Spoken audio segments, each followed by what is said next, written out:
수요리 바이블에 오신 여러분을 주님의 이름으로 사랑하고 축복합니다. 자, 오늘 말씀의 제목 한번 읽어보죠. 시작. 행복은 행복은 행복입니다. 자, 앞에 행복은 뭐고 뒤에 행복은 뭘까요? 앞에 행복은 뭐고 뒤에 행복은 뭘까요? 앞에 행자의 행자는 다행행자 혹은 행운행자를 씁니다. 복은 아시죠? 무슨 복자요? 복복자예요. 뒤에 있는 행복에서 행자는 무슨 행자일까요? 행할행자, 단일행자의 복은 역시 복복자를 씁니다. 그러니 우리 앞에서 말하는 건 행복은 우리가 늘 이야기하는 바로 그 행복하기 원해요 라고 하는 바로 그 행복이고요. 뒤에서 말하는 행복은 행함의 복을 말하는 것입니다. 우리 계속해서 지금 믿음은 단단하게 행동은 품위 있게 이렇게 책을 읽고 있잖아요. 그럼 뭐냐 하면 믿음을 가장 복 있게 살아가는 방법이 뭐냐? 답은 이미 나왔어요. 어떻게 하면 된다? 행하는 믿음이다. 행하는 믿음이 곧 복 있는 믿음이다 라는 것입니다. 그거에 대한 이야기 오늘 좀 굉장히 구체적으로 나와 있으니까요. 오늘 이야기는 좀 구체적인, 우리가 그러면 어떻게 해야 되는가에 대한 야고보 사도의 내용 말씀입니다. 함께 쭉 읽어가 보도록 합시다. 오늘 말씀 읽어보죠. 야고보서 1장 19절에서 27절 말씀. 자, 시작. 사랑하는 형제 자매 여러분은 이것을 알아두십시오. 누구든지 빨리 하고 더디하십시오. 노하는 사람은 하나님의 의를 이루지 못하기 때문입니다. 그러므로 더러움과 넘치는 악을 모두 버리고 온유한 마음으로 여러분 속에 심어주신 말씀을 받아들여야 합니다. 그 말씀에는 여러분의 영혼을 구원할 능력이 있습니다. 말씀을 행하는 사람이 되십시오. 그저 듣기만 하여 자신을 속이는 사람이 되지 마십시오. 말씀을 듣고도 행하지 않는 사람은 있는 그대로의 자기 얼굴을 거울 속으로 들여다보기만 하는 사람과 같습니다. 이런 사람은 자기의 모습을 보고 떠나가서 그것이 어떠한지를 곧 잊어버리는 사람입니다. 그러나 완전한 율법, 곧 자유를 주는 율법을 잘 살피고 끊임없이 그대로 사는 사람은 율법을 듣고서 잊어버리는 사람이 아니라 그것을 실행하는 사람인 것입니다. 이런 사람은 그가 행한 일에 복을 받을 것입니다. 누가 스스로 경건하다고 생각하면서도 혀를 다스리지 않고 자기 마음을 속이면 이 사람의 신앙은 헛된 것입니다. 하나님 아버지께서 보시기에 깨끗하고 흠이 없는 경건은 고난을 겪고 있는 고아들과 과부들을 돌보아주며 자기를 지켜서 세속에 물들지 않게 하는 것입니다. 아멘. 우리 함께 읽어가 보도록 하죠. 인트로입니다. 성경은 세계 최고의 베스트셀러입니다. 성경만큼 많이 팔리고 보급되고 세계에서 다양한 언어로 번역된 책은 없습니다. 웬만한 가정에는 성경이 있습니다. 제 서재에도 다양한 번역의 성경이 20권 가까이 있습니다. 이제는 성경 앱 하나면 다양한 번역본을 마음대로 읽을 수 있습니다. 어디 그뿐입니까? 마음만 먹으면 언제 어디서나 설교를 들을 수도 있습니다. 우리는 훌륭한 목회자들의 은혜로운 설교의 홍수 속에 살아갑니다. 이렇게 성경과 말씀이 넘쳐나는 시대에 우리는 예전보다 더 행복합니까? 우리는 더 성숙했습니까? 우리는 예수님을 잘 닮아가고 있습니까? 말씀의 은혜와 능력이 우리 삶에 풍성합니까? 야고보 사도는 말씀이 역사하고 믿음이 성장하는 복된 삶으로 우리를 초청합니다. 우리가 말씀의 은혜와 복을 누릴 수 있는 길로 한 단계씩 안내해 줍니다. 자, 그 첫 번째 단계 소제목이죠. 자, 어떤 단계입니까? 말씀을 받아들이다. 예, 말씀의 복을 누리며 성장하는 첫 번째 단계는 하나님의 말씀을 받아들이는 것입니다. 자, 21절에 이렇게 기록되어 있습니다. 더러움과 넘치는 악을 모두 버리고 온유한 마음으로 여러분 속에 심어주신 말씀을 받아들여야 합니다. 야고보 사도는 뭐라고 얘기하죠? 여러분 속에 심어주신 말씀을 받아들이라고 합니다. 마치 밭에 뿌리는 씨앗처럼 하나님은 생명의 말씀을 우리 마음에 심어주십니다. 또한 받아들여라는 단어는 반가운 손님을 맞이하듯이 크게 환영하고 기뻐하며 받는다는 의미입니다. 우리가 말씀의 복을 누리려면 생명과 은혜의 씨앗인 말씀을 잘 받아들여야 합니다. 자, 그렇다면 어떻게 하면 말씀을 잘 받아들일 수 있을까요? 자, 말씀을 받아들이다. 이게 소제목이고 그 소제목 이하에 또 다른 소제목이 또 있는 거예요. 첫째, 어떻게 하랍니까? 예, 집중해서 듣기. 첫째, 집중해서 말씀을 들어야 합니다. 19절에 뭐라고 이야기합니까? 듣기는 빨리 하고 말하기는 더디 하라고 했습니다. 빨리 하라는 준비하고 집중하라는 뜻입니다. 빨리 하라는 건 뭐라고요? 준비하고 집중하라는 뜻입니다. 우리는 자신이 말을 하는 동안에는 잘 듣지 못합니다. 듣기를 잘 하려면 말하기는 더디해야 합니다. 말하기를 더디하라는 것은 자기 말을 하느라 듣는데 집중하지 못하는 실수를 하지 말라는 것입니다. 믿음의 삶에서는 항상 말하기보다 무엇가? 듣기가 앞서야 합니다. 하나님은 말하기보다 듣기를 더 잘하라고 입은 하나만 주시고 귀는 2개를 주셨어요. 여러분, 입은 하나고 귀는 2개예요. 근데 귀가 듣는 것 이상으로 입이 막 3개, 4개인 것처럼 말은 많죠. 근데 듣기는 잘 못 듣죠. 왜 그러냐면 내가 말이 너무 많은 거예요. 입은 하나인데 2개인 귀 이상만큼의 기능을 하는 것이 우리 입이기 때문이에요. 하나님이 부르실 때 어린 사무엘은 이렇게 대답했습니다. 사무엘상 3장 10절 함께 시작. 말씀하옵소서, 주의 종이 듣겠나이다. 이것이 말씀을 듣는 태도입니다. 우리에게는 이처럼 듣는 귀가 필요합니다. 무엇을? 말씀을 잘 경청해야 합니다. 일상에서도 경청할 줄 알면 사람의 마음을 얻을 수 있습니다. 예, 맞죠? 누구의 말을 잘 들어주는 사람이 있어. 그러면 그 사람에게 좀 가서 이야기를 막 하고 싶지요. 근데 막 자기 말만 하는 사람이 있어. 그럼 어때? 별로 좀 힘들죠? 그리고 만나는 게 좀 힘들어지고 깨름직하고 자꾸 피하고 싶은 마음이 듭니다. 특별히 어떤 경철이래. 어떤 경철? 특별히 공감하는 경청은 놀라운 결과를 가져옵니다. 하나님은 귀를 기울여 말씀을 잘 듣는 성도를 기뻐하십니다. 로마서 10장 17절 말씀 시작. 믿음은 들음에서 생기고 들음은 그리스도를 전하는 말씀에서 비롯됩니다. 성숙한 성도는 언제나 집중해서 하나님의 말씀을 듣습니다. 들을 귀가 있는 성도가 복됩니다. 그래서 저기 요한계시록 보면은 뭐라고 적혀 있어요? 귀 있는 자는 들을지어다. 없는 사람 없죠? 귀가 없는 사람 없어요. 몇 개를 가지고 있어요, 여러분? 2개씩이나 가지고 있어요. 잘 들을 줄 알아야 돼요.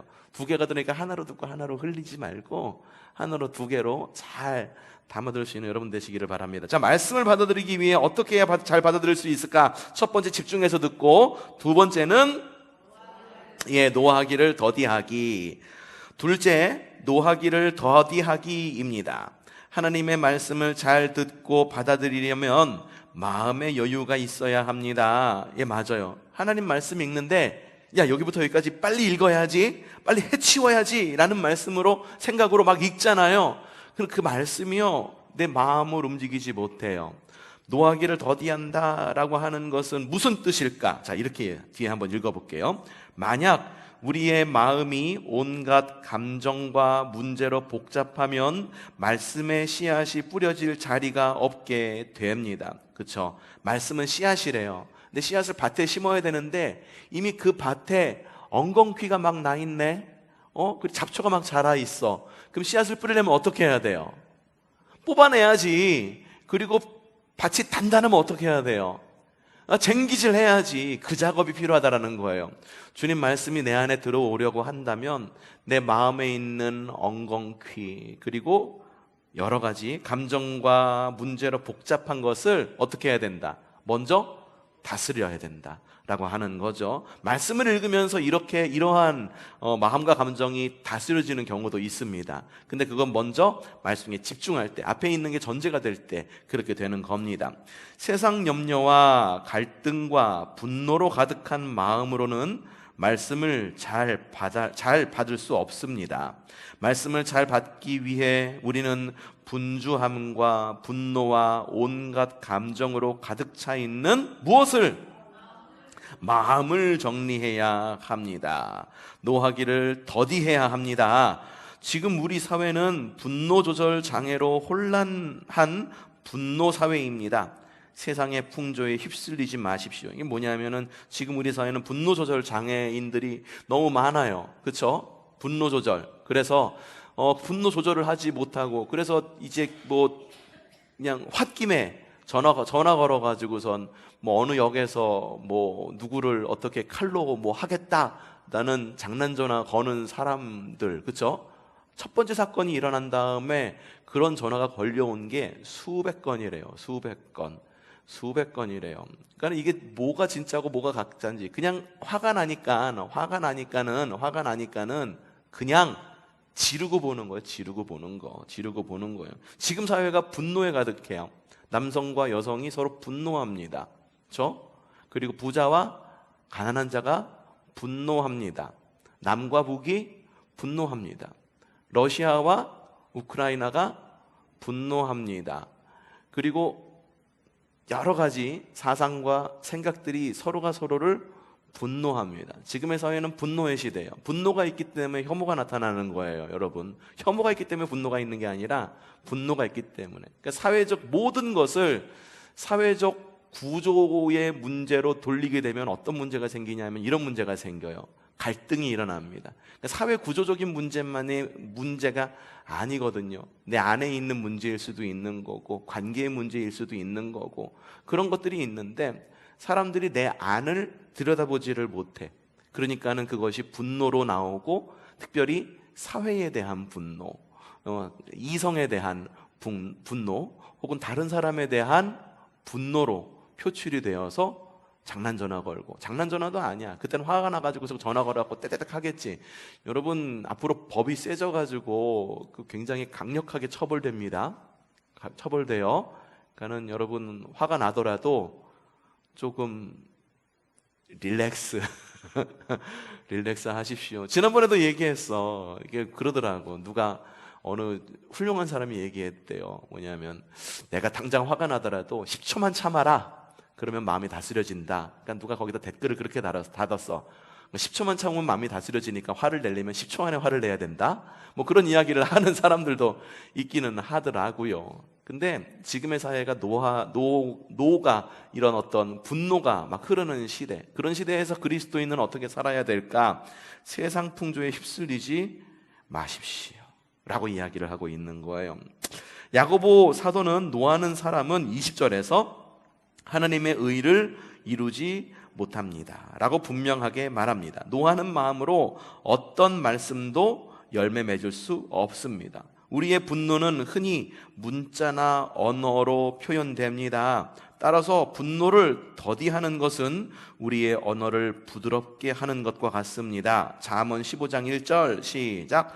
부드러운 대답은 분노를 가라앉히지만 거친 말은 화를 돋웁니다. 말씀을 잘 받기 위해 항상 마음의 말씀의 자리를 준비해야 합니다.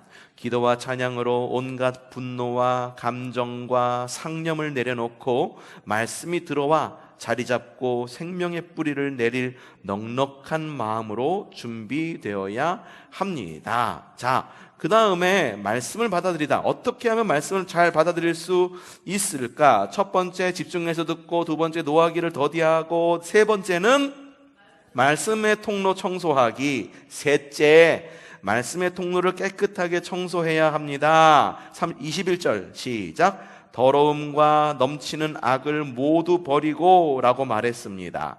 더러움과 넘치는 악은 히라보로 귀지를 뜻한데요. 참 재미있죠? 더러운 죄악은 귀지와 같습니다. 죄는 마음의 귀를 막아서 말씀이 들어오지 못하게 합니다. 그러므로 우리는 말씀을 잘 받아들이기 위해 말씀의 통로를 깨끗하게 청소해야 합니다. 깨끗하고 성결하게 열린 귀를 통해 생명의 말씀이 들어옵니다. 자, 그러면 어떻게 귀지를 제거하고 말씀의 통로를 깨끗하게 할 수 있을까요? 이에 대해 요한 사도는 이와 같이 말합니다. 요한일서 1장 9절 말씀 크게 한번 읽어보죠. 시작. 우리가 우리의 죄를 자백하면 하나님은 믿어우시고 의로우셔서 용서하여 주시고 모든 불의에서 우리를 깨끗하게 해 주실 것입니다. 하나님은 우리가 자백하면 용서해 주시고 깨끗하게 해 주십니다. 말씀의 통로를 늘 성결하게 청소하여 회개를 멈추지 마십시오. 말씀의 복이 가까이 다가올 것입니다. 여러분, 우리가 신앙생활하면서 생각보다 많은 죄를 범합니다. 죄라고 하는 것은 사회 규범을 어기는 것, 그건 당연히 사회 규범상의 죄지요. 하지만 우리가 그리스도인으로서 살아가면서 짓는 죄도 상당히 많아요. 어떤 죄가 있을까? 여기에 말하니까는 내 안에 있는 귀지를 제거하지 않는 것도 죄래요. 귀판 안 파는 게 죄라는 게 아니라 그 귀지가 곧 죄라는 거예요. 하나님의 말씀을 듣지 못하게 귀를 꽉 막았더라고 말하는 거죠. 그래서 뭘 해야 된다? 귀지를 제거하기 위한 방법으로 뭘 얘기합니까? 말씀의 통로를 청소하는 방법이 뭐라고 말합니까? 회개. 회개예요. 여러분, 회개가 있어야 돼요. 회개가 있어야 돼요. 이 회개는 우리가 늘 기도 생활하면서 해야 되는, 제일 먼저 해야 되는 일 가운데 하나입니다. 자, 기도할 때 액츠라고 하는 방법을 많이 씁니다. 사도행전적 기도, 액츠라는 예를 많이 쓰는데, 액츠가 사도행전이라는 뜻이에요. 네, A, adoration, 하나님을 찬양한다 말하면서, C가 뭐냐면은 confession이라는 거예요. confession이 뭐냐 하면은 고백이라는 거거든요. 뭘 고백할까? 죄의 고백이에요. 죄의 고백이에요. 죄의 고백. A, 그 다음에 T는 thanksgiving, 감사, 뭐 이런 것들이 있어요. S는 중보를 뜻합니다. 이게 순서가 있어요. 그런 식으로 기도하면 된다라고 하는 기도하는 순서가 있습니다. 요거를 기억하시면 되는데, 우리의 기도에는 반드시 무엇이 있어야 된다? 회개, 죄에 대한 용서해 주십시오. 그럴 때 하나님은 우리의 귀지를 시원하죠. 여러분, 귀지 제거하시면 어때요? 귀가 근질근질해. 오른쪽 귀가 근질근질하면 뭐라고 그러지? 누가 내 칭찬하나 보다. 왼쪽 귀는 누가 나 욕하나 보다. 근데 요 귀지를 갖다가 누가 살살살살 긁어가지고 파주면 어때요? 시원하죠. 굉장히 시원합니다. 근데 내가 팔 때보다 더 시원할 때가 언젠지 아세요? 누가 내 귀를 청소해 줄 때 그렇게 시원할 수가 없어요. 그렇죠? 내가 파는 것도 시원하지만 등 가려울 때 어떻게 하는 게 제일 시원한지 아세요? 그냥 이렇게 해요? 이렇게 해요? 운전할 때 등 가려우면 진짜 답답해요. 이게 긁을 수도 없고, 긁을 수 있는 데도 없고, 갑자기 등이 왜 이렇게 가렵냐? 또 이렇게. 그때 효자손으로 긁는 것보다 더 시원한 방법이 있는데 뭐냐면 내 등을 긁어주는 거예요. 누가 내 등을 긁어주는 거예요. 누가 그러더라고요.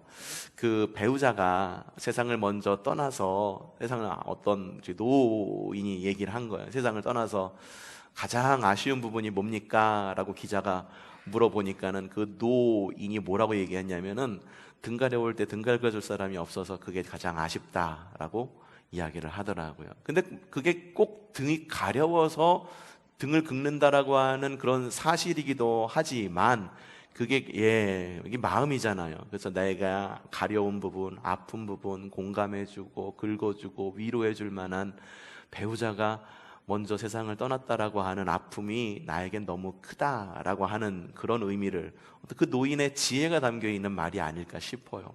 귀지를 파주는데 주님이 파주신대. 죄를 용서해 주신대. 이게 기독교의 묘미예요. 그리고 기독교의 정수 가운데 하나예요. 다른 종교에서는 뭐냐면은 내 죄를 내가 사할 수가 있어.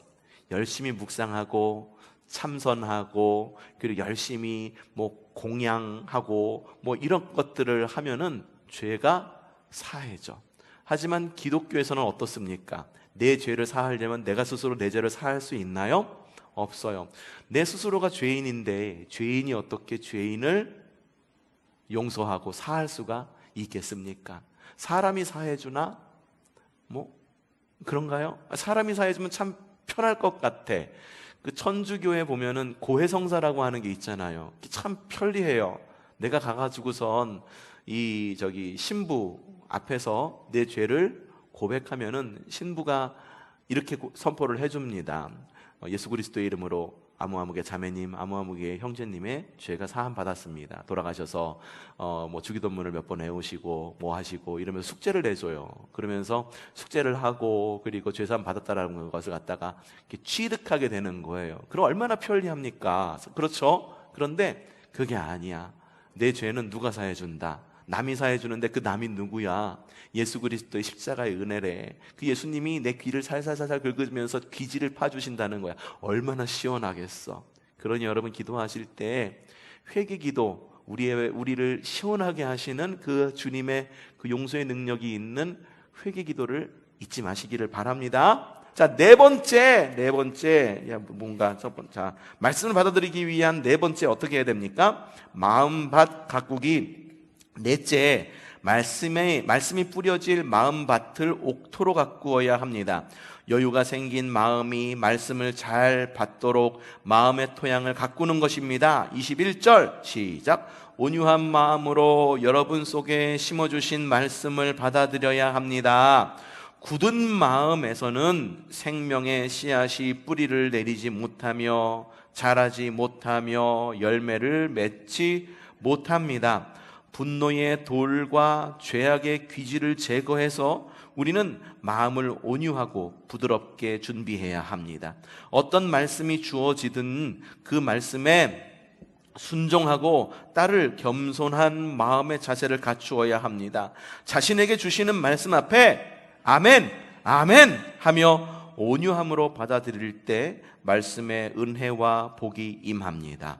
우리는 온유한 마음과 태도로 말씀을 받아들여야 합니다. 순종의 마음으로 겸손하게 받아들여야 합니다. 말씀의 은혜와 복이 다가올 것입니다 라고 말하면서 어떻게 하면 말씀을 잘 받아들일 수 있을지에 대해서 몇 가지를 이야기를 했습니다. 자, 그러면은 성경 읽기 전에 어떻게 또 그 다음 큰 단락으로 넘어가겠죠. 말씀의 은혜와 복을 누릴 수 있는 길, 그 다음 길은 무엇이냐? 자, 큰 단락 읽어보죠. 시작. 말씀의 거울에 비춰보다. 두 번째죠. 첫 번째 단계가 말씀을 잘 받아들이는 것이라면 다음 단계는 말씀의 거울에 자신을 비춰보는 것입니다. 자, 야고보서 23절에서 24절 시작. 말씀을 듣고 행하지 않는 사람은 있는 그대로의 자기 얼굴을 거울 속으로 들여다보기만 하는 사람과 같습니다. 이런 사람은 자기의 모습을 보고 떠나가서 이것이 어떠했는지를 곧 잊어버리는 사람입니다. 야고보 사도는 말씀을 거울에 비유했습니다. 우리는 아침에 일어나면 거울을 봅니다. 화장실에 다녀올 때마다 거울을 봅니다. 거울이 우리의 외모가 어떠한지를 비춰준다면 하나님의 말씀은 우리의 내면을 비춰줍니다. 매일 거울을 쳐다보며 매무새를 바로 잡듯이 성숙한 성도는 늘 말씀을 통해 자신의 모습을 비추어보고 새롭게 합니다. 우리는 거울을 볼 때 실은 거울이 아니라 자신을 봅니다. 이처럼 우리는 말씀을 통해 자신을 봅니다. 말씀은 영혼의 거울이 되어서 우리 마음의 실체를 비춰줍니다. 자, 히브리서 4장 12절 시작. 하나님의 말씀은 살아있고 힘이 있어서 어떤 양날칼보다도 더 날카롭습니다. 그래서 사람 속을 꿰뚫어 혼과 영을 갈라내고 관절과 골수를 갈라놓기까지 하며 마음에 품은 생각과 의도를 밝혀냅니다. 하나님의 말씀은 우리의 마음에 품은 생각과 속셈을 드러냅니다. 이것이 말씀의 능력이며 은혜입니다. 말씀의 능력이며 은혜라고 하는 것이 뭔가? 우리의 마음속에 품은 생각과 속셈을 드러나게 해주신다라고 하는 거예요. 말씀을 읽으면은요, 내 마음이 드러나요. 내 죄가 드러나요. 그러므로 인해서 얻을 수 있는 복이 있다라는 겁니다. 말씀의 거울에 자신을 잘 비춰보는 성도는 믿음이 깊어지고 성장합니다. 야고보 사도는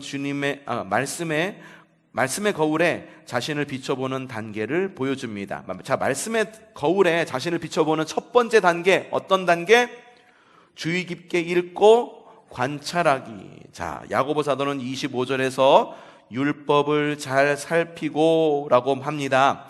말씀을 주의 깊게 읽고 관찰하라는 뜻입니다. 관심을 가지고 세심하게 말씀을 들여다보는 것입니다. 우리는 거울을 주의 깊게 보듯이 말씀을 주의 깊게 읽으면서 내용과 뜻을 잘 살펴야 합니다. 회개할 죄가 있는지, 붙잡을 약속은 무엇인지, 바꿀 태도가 있는지, 지킬 명령은 무엇인지, 따라야 할 본이 있는지, 기도할 제목은 무엇인지, 진리가 무엇인지, 하나님께 감사할 것이 무엇인지를 주의 깊게 묻고 살펴보아야 합니다. 이렇게 할 때 말씀의 지식이 풍성해지고 깊어집니다. 말씀을 읽을 때 주의 깊게 읽고 관찰할 줄 알아야 됩니다. 성경 통독이라고 하는 방법이 있고 성경 묵상이라고 하는 방법이 있는데, 이건 통독을 말하는 걸까요? 묵상을 말하는 걸까요? 묵상을 말하는 겁니다. 통독은 어떻게 하는 거예요? 쭉 그냥 읽는 거잖아요. 그렇죠? 처음부터 끝까지 한번 쭉 읽는 게 목적이에요. 묵상은 뭘까?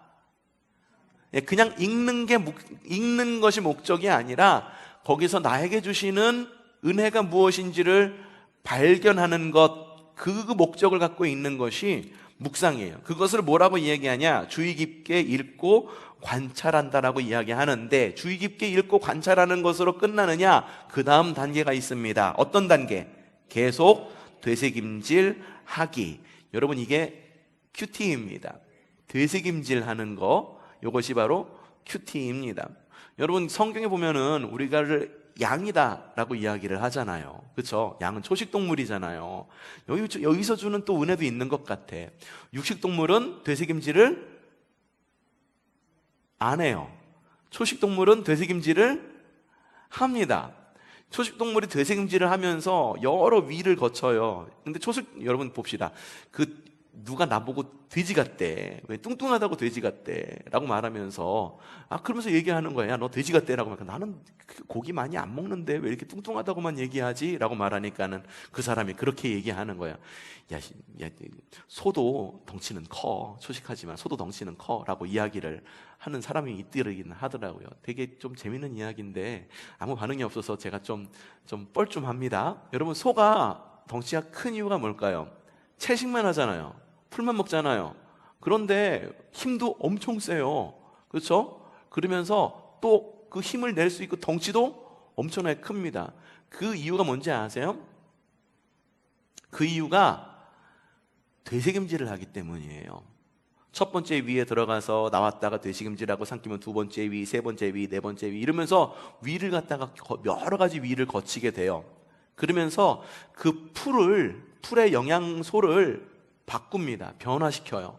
변화시켜서 육식을 하는 그런 육식 동물에 못지않는 에너지를 얻을 수 있는 그런 에너지원을 그 풀에서 얻어내는 거예요. 그래서 소도 덩치가 크고 힘이 센 거예요. 그러니까 우리가 말씀을 읽을 때도 마찬가지. 앞서도 이야기했지만 우리를 양이라고 이야기했잖아. 양은 어떻습니까? 육식동물입니까? 초식동물입니까? 초식동물이죠. 양이 육식동물이에요? 초식동물입니다. 초식동물이 먹어요. 먹으면은 계속 씹고 하루 종일 먹습니다. 먹으면서 되새김질을 해요. 야, 풀만 먹어가지고서 무슨 힘을 낼 수 있어? 아니에요. 엄청난 힘을 냅니다. 어떨 때? 되새김질을 할 때. 그게 오늘 말씀이에요. 우리가 말씀을 읽을 때에도 말씀에 그 힘이 나지 않는 이유가 뭔지 아세요? 되새김질을 안 해서 그래. 양인데 되새김질을 안 하니 먹고 어떻게? 그냥 말씀을 배설만 하는 거예요. 말씀을 소비만 하는 거예요. 그러니까는 말씀이 내 삶을 변화시키지 못하고 말씀으로 인해서 내가 힘을 내지 못하는 거라는 거예요. 말씀을 되새김질하라. 이걸 뭐라고 말하냐면은 큐티라고 이야기합니다. 우리 예수님의 사람이래네. 시냇가에 심은 나무 우리 큐티 집 여러분 한 권씩 다 구독하시잖아요. 그렇죠?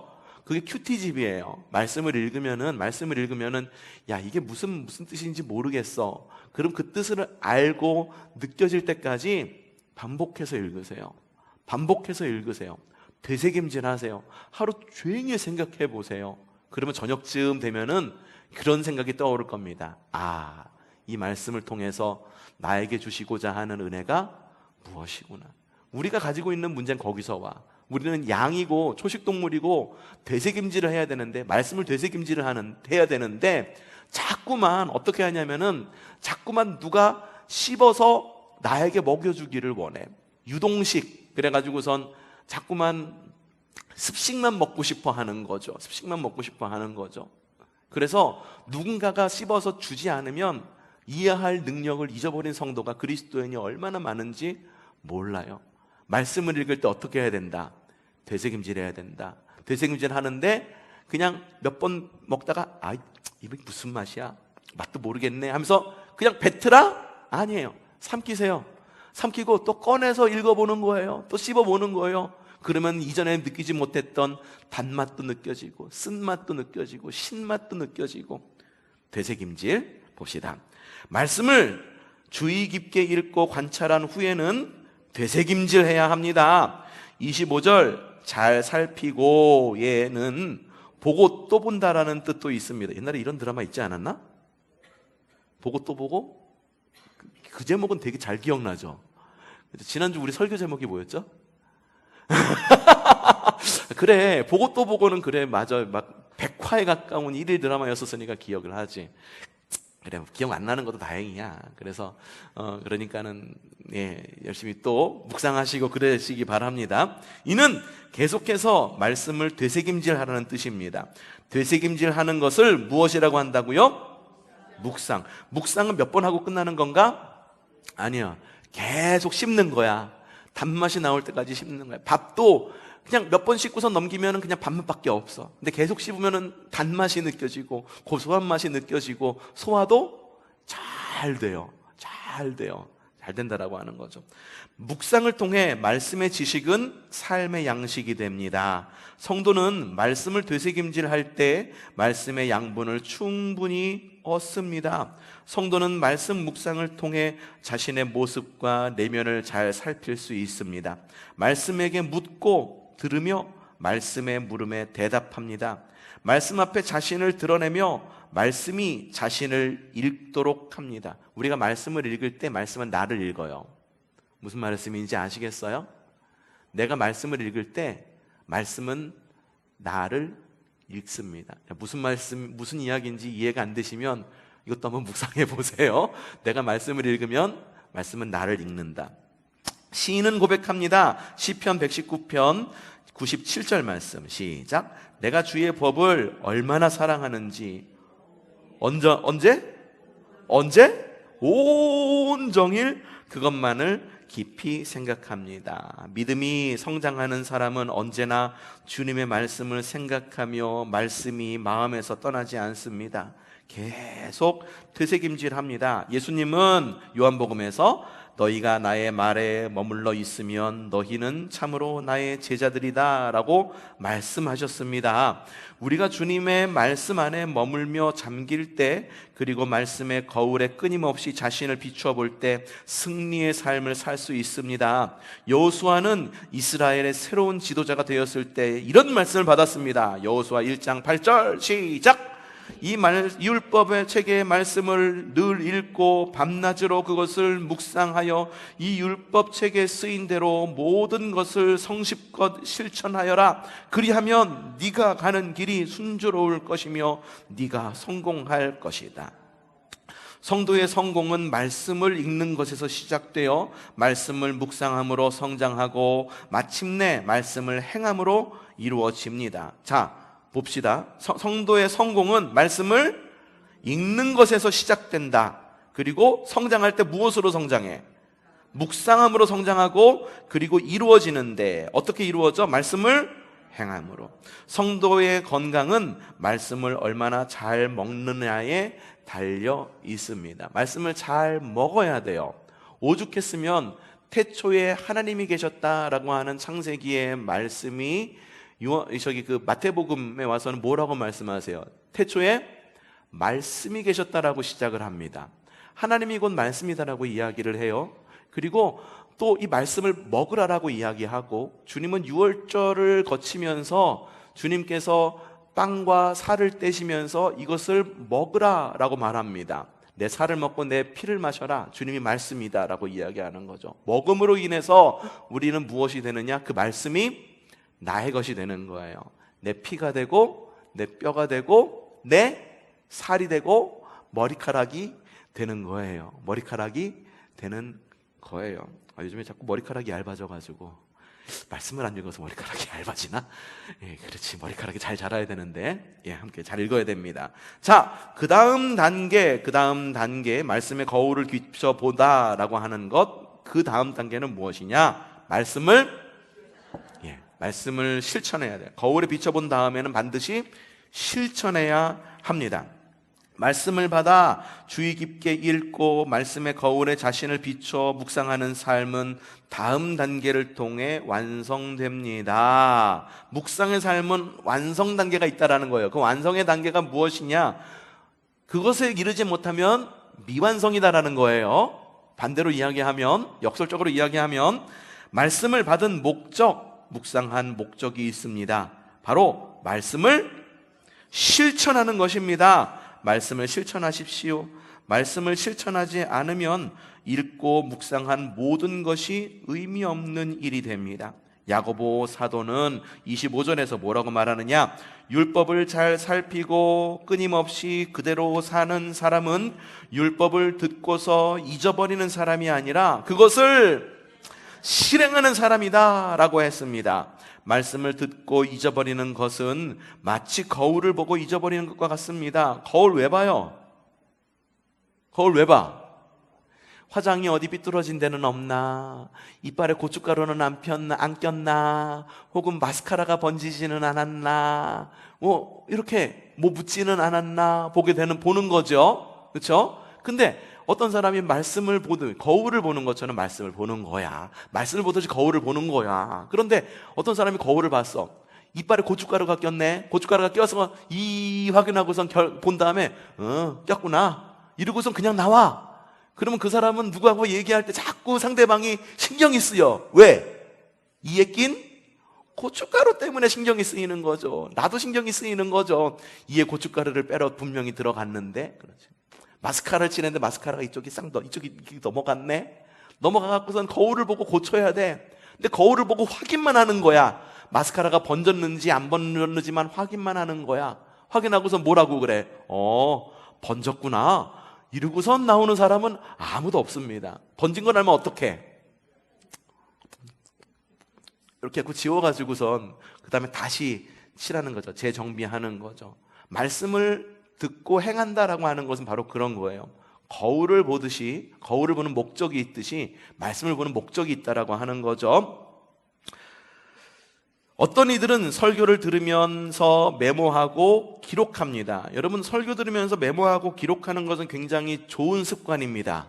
설교하면서 기록하고 메모하세요. 메모하세요. 잠도 쫓아냅니다. 쓰면 잠도 쫓아내요. 그렇죠? 예. 여러분, 학교 다닐 때, 학창 시절 때 이렇게 필기할 때 잠이 딱 깨 있어서 필기하면 어때? 반듯반듯하게 예쁘게 되지. 근데 졸면서 필기하면 어때?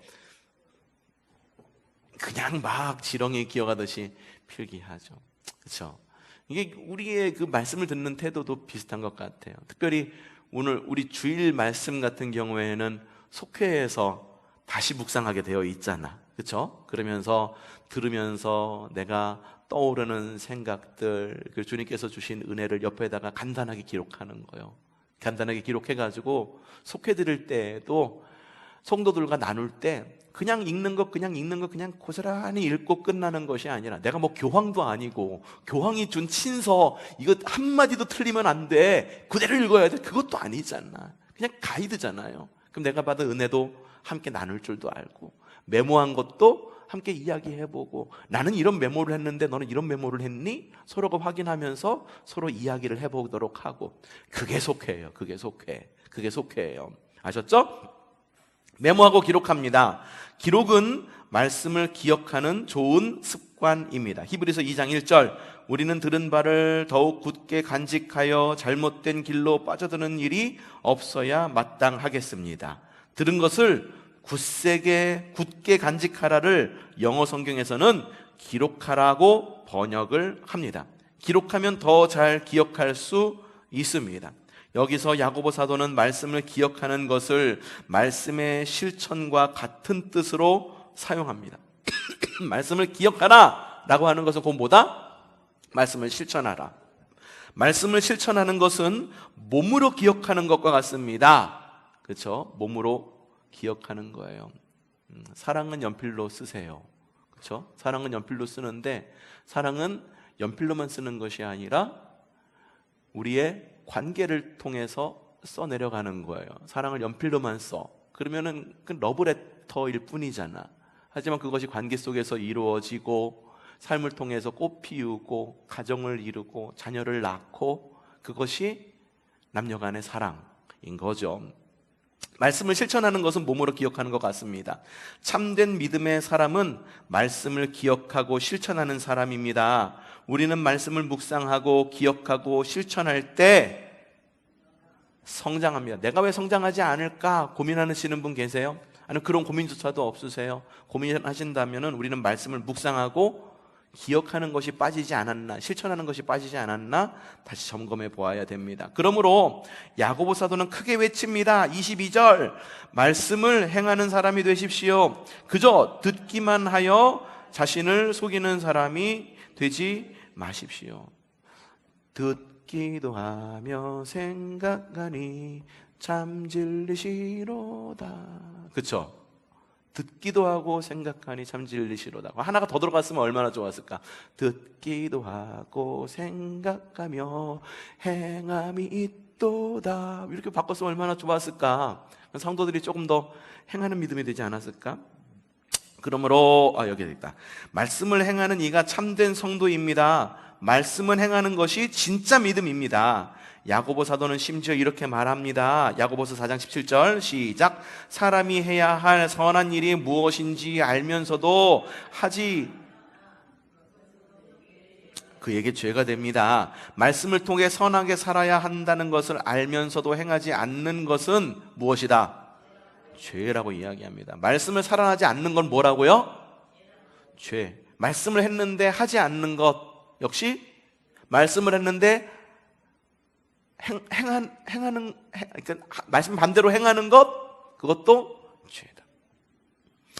말씀의 은혜를 받고도 행하지 않으면 죄라고 합니다. 이와 반대로 말씀을 사모하며 읽고 묵상하고 되새기고 기억하고 실천하는 것이 무엇이다? 복을 누리는 길입니다. 야고보 사도는 지금 우리가 놓치고 있는 것을 정확하게 짚어줍니다. 우리가 믿음으로 살면서도 행복하지 않다면 구원의 은혜를 잊어버렸기 때문이며 행복하게 살아가는 삶의 길을 놓치고 있기 때문입니다. 야고보 사도는 어떻게 복된 성도가 되는지를 분명하게 보여줍니다. 25절, 이런 사람은 그가 행한 일에 복을 받을 것입니다. 누가 복을 받습니까? 이런 사람입니다. 이런 사람이 누구입니까? 행하는 사람입니다. 무엇을 행하는 사람입니까? 말씀을 행하는 사람입니다. 야고보 사도는 외칩니다. 22절, 25절, 말씀을 행하는 사람이 되십시오. 그가 행한 일에 복을 받을 것입니다. 행동하는 믿음이 이렇게 중요합니다. 말씀의 실천이 이렇게 중요합니다. 자, 여기가 이제 핵심이에요. 요 단락의 핵심입니다. 야고보 사도가 말하는 것은 이것입니다. 말씀대로 살아라. 그것이 하나님의 복을 받는 길이다. 말씀을 알아야 한다. 그러나 아는 것이 끝이 아니다. 말씀을 묵상해야 한다. 그러나 묵상이 목적이 아니다. 말씀을 기억해야 된다. 그러나 기억이 끝이 아니다. 말씀을 행하라. 말씀을 실천해라. 그래야 하나님의 능력이 나타나고 하나님의 복이 임하고 참된 신앙의 성숙이 이루어진다. 결국 행복은 행복입니다. 앞에 말하는 행복이 뭐라고요? 우리가 말하는 행복하게 살고 싶어요. 행복은 뒤에 있는 행복 뭐예요? 행함의 복. 결국 행복은 행복입니다. 참된 행복은 말씀을 행할 때 오는 복입니다. 예배자의 행복은 삶의 자리에서 완성됩니다. 참된 믿음의 사람은 예배 가운데 하나님을 경험하고 은혜로 주신 말씀을 붙잡고 순종하며 실천하는 삶에서 참된 행복을 누립니다. 예수님은 마태복음 7장 24절에서 말씀을 듣고 그대로 행하는 사람이 지혜롭다라는 말씀으로 산상수훈을 마치셨습니다. 결국 신앙의 삶은 행함이 핵심입니다. 행함으로 결정됩니다. 자, 그런데 말씀을 실천할 새 영역이 있다라고 하는 겁니다. 새 영역이 뭘까?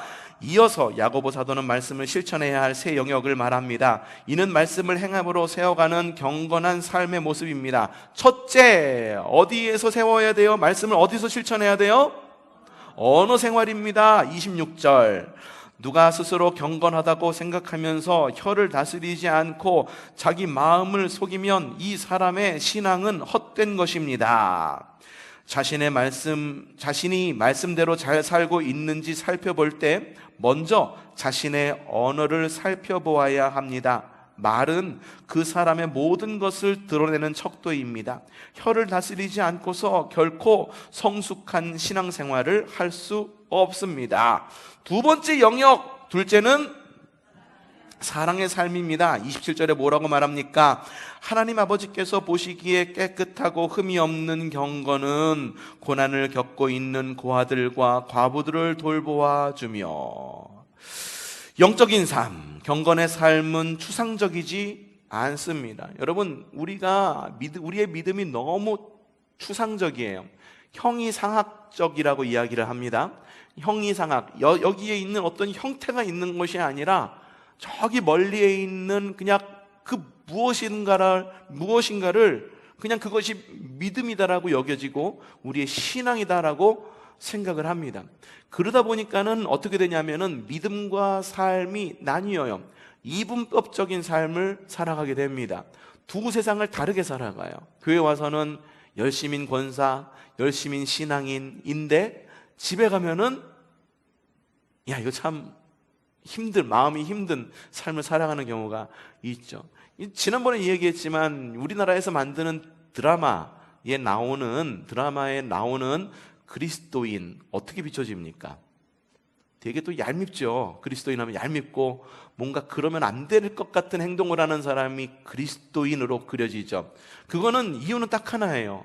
내가 믿는 것대로 살아가지 않는 그러한 모습을 그냥 그렇게 그려내고 있는 거예요. 그렇게 그려내고 있는 거예요. 교회 가서는 아멘, 아멘 하면서 말씀에 은혜 받았다라고 이야기를 하는데 돌아와서는 그냥 내 이익을 위해서면은 그냥 무엇이든지 할 수 있는 그런 걸러지지 않는 삶을 살아가는 모습, 그게 얼마나 냄새나는 삶인지 믿지 않는 비그리스도인들도 아니까 그게 어디서 나타나? K드라마에서, 드라마에서 나타나고 있는 것을 볼 수가 있죠. 보면 마음 편해요? 굉장히 불편해. 굉장히 불편해. 굉장히 불편해. 얼마 전에 그 유명한 그런 드라마가 있었죠. 학교 폭력을 배경으로 한 그런 드라마, 뭐였지 그게? 그게 뭐였지? 송혜교 나오는